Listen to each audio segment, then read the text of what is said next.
Hello everyone. তো দিনটা ছিল রান্না পুজোর দিন, আর আমার ছিল তার সাথে দুটো ইনভিটেশন।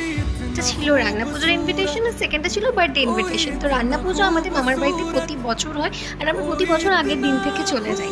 কিন্তু এবছর এতটাই ব্যাড লাগ যে আমার শরীর খারাপের জন্য আমরা কেউ যেতে পারিনি। তো যেহেতু প্রতি বছরই এটা মিস করা হয় না, তো সেদিনকে যতই শরীর খারাপ থাক ওষুধ খেয়ে ভোর ভোর আমরা বেরিয়ে পড়েছিলাম। বেসিক্যালি এই দিন সারা রাত জেগে রান্না হয়, তারপর রাত্রেই মা মনসাকে ভোগ দেওয়া হয়। কিন্তু ওই মজাটাই মিস করে গেলাম। কি করা যাবে, সবসময় তো সব কিছু পসিবল হয় না। দেখো গল্প করতে করতে চলে এসেছি আমাদের মামার বাড়ি, যেটা হচ্ছে আমতা।